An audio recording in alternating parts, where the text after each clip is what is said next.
If you do go on to enjoy today's video, please remember to hit that like button. Of course, subscribe for more FIFA 21 and eventually FIFA 22 content. If you want to get some coins to see you through Path to Glory, head on over to u7buystore.com. New link down below, brand new website, but same old code. TVM gets you 5% off at checkout. What is going on, guys? Tim here. Welcome back to the final video, I guess, of FIFA 21, even though it's not really anything to do with FIFA 21 in terms of what you'll be seeing, because I'm just on Futbin looking at the database. I have not looked at this since Game Changers got their hands on the game. Quick note on that, by the way. I'm not salty about it, because honestly, I know a lot of people will say I don't care, and they actually do, but I genuinely don't care. I didn't want the game early. If they gave it to me, of course I would have played it, but I'm not one of these salty that Game Changers have the game. You know, they are ambassadors of it, so they deserve to play it early, but for what I can see, EA have given them really good pack weight. I think it's 8 point... What did I read? 8.6. Someone sent me it.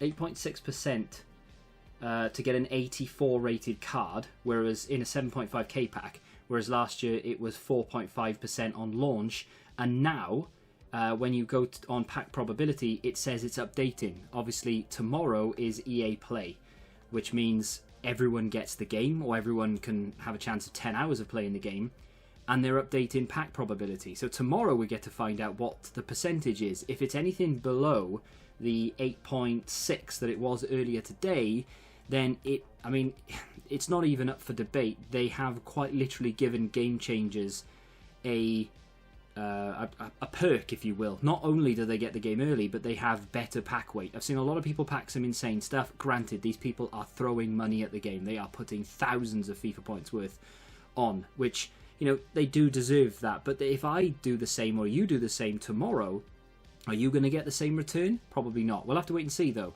Reserve judgment on that. Anyway, while I look through the database, I'm just going to randomly click some players. I probably won't even talk about them unless one player really does grab my attention. I want to talk about FIFA 21 because that game is done and dusted. The filter on this, by the way, is literally just pace. I'm just looking at the fastest players in the game.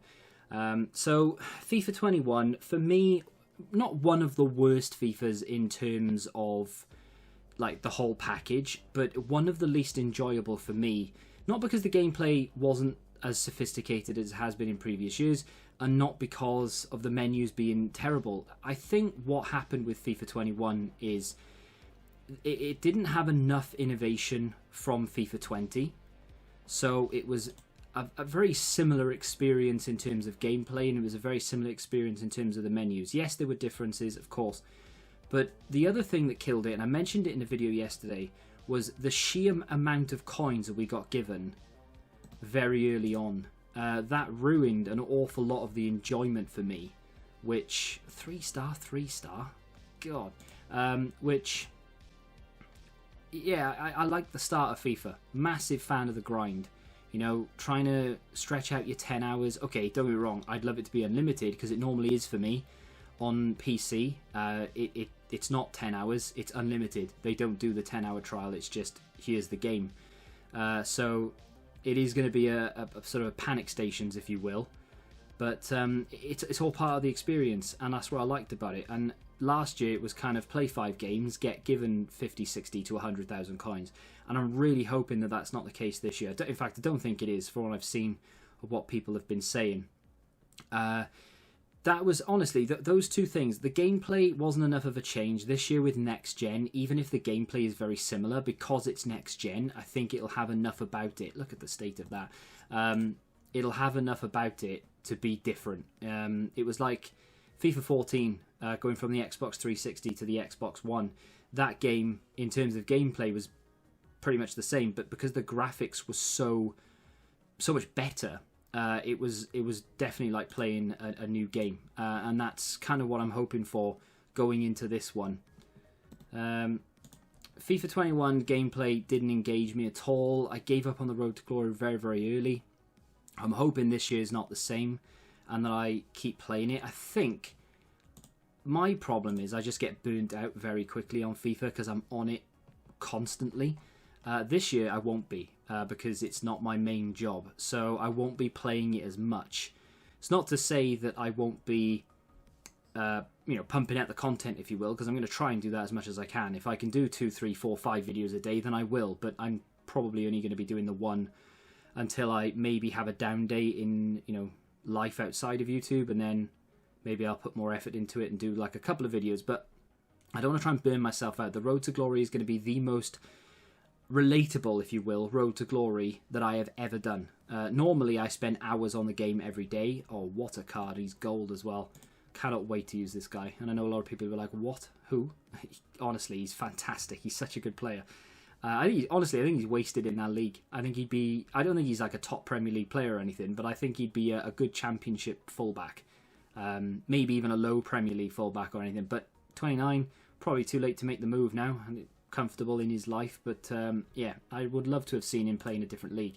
Anyway, yeah, normally I spend hours on the game, like days just sat there on menus and all the rest of it, and I have loads of packs to open. And yeah, sometimes the Road to Glory is going to be a little bit boring this year, but oh my god, you've changed your name. What? Wasn't he Dutch? I swear he was Dutch. Feyenoord he used to play for, right? Or am I wrong? Am I wrong in saying that? Is that a different Haps? Maybe it is a different Haps. I don't know. I feel like it isn't. I don't know. Look, I don't know. No idea. Anyway, let's move on. But yeah, this year, maybe we're going to get some boring episodes. Maybe there won't be an awful lot going on it, but it will be very relatable because it's going to be an hour or two a day max. At some points, it might not even be that. It might just turn it on and just play a game and see what we can do. Some of these defenders, though, I mean, I've been... What page am I on? I'm on the end of page 2, and we are at 84 pace. If you go back to last year and you go to the end of page 2, I'm pretty sure you're into the mid-70s for pace. The defenders this year have been given boosts. Something that I'm not 100% confirmed on. They have said it, and I just can't remember, basically. Defenders, as in fullbacks, played in the centre-back position will not be as good this year as they were last year. You could get away with playing Aaron Wan-Bissaka as a centre-back last year, and it wasn't a problem. But if you do that this year, you get punished. The defensive stats take a massive hit, which is fantastic because that means you have to use centre-backs. It does kind of take away a little bit from the Ultimate Team aspect because, I want to be able to do whatever I want to do. They do need to develop Ultimate Team to be some sort of like, like the market is like a living, breathing thing. It changes day by day based on the trends and everything. Well, I think that's how players should be. This guy, for example, yeah, he's a centre-back, but if I want to play him as a right-back, I should be able to mould him into a right-back. In real life, if Trent wanted to become a right mid, they could start playing him there, and over time, he would get used to the position, and all of a sudden, he'd be much better in that position that he was at right-back. So, for example, Gareth Bale used to be a left-back at Southampton. When he first went to Spurs, he was a left-back, then he got pushed to left wing, and then he adapted to the right wing.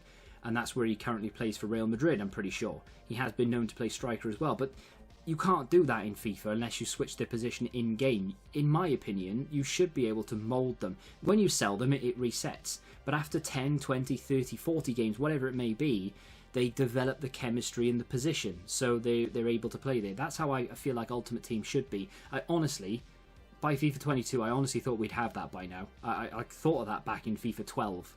Ultimate Team had been 2 years on the go or whatever, and I was thinking of stuff like that then, and they still haven't brought that in, which is a big, big shame. But you never know, maybe next year.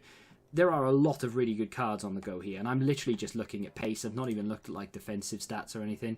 Maybe not that way round, but a lot of good cards. Very surprised by Mats Hummels this year. Why they haven't boosted his pace is beyond me, because they've given, Pepe and all the rest of it these boosts, but they didn't give it to one of the best defenders in European football right now. And a lot of you may, what are you on about? No, he's not. Well, I mean, he's up there, and he's 86 rated in the game, so EA must think a fair bit of him as well, but they've not given him a pace boost, whereas they've given other players a pace boost, even if they don't deserve it. Same with Ruben Diaz.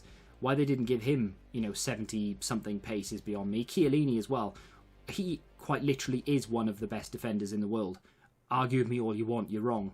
And yet, 68 pace makes him unusable in FIFA. It is a big shame more than anything else, I guess. Same with Thiago Silva, really good.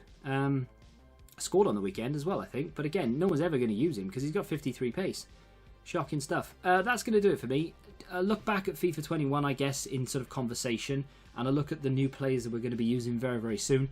Tomorrow will hopefully be my first day of FIFA 22. In the meantime, go and enjoy all the game changes, gameplay. I think I say gameplay, I think they're all just opening packs at this point. Can't really blame them, but there we are. Tomorrow we'll be on it.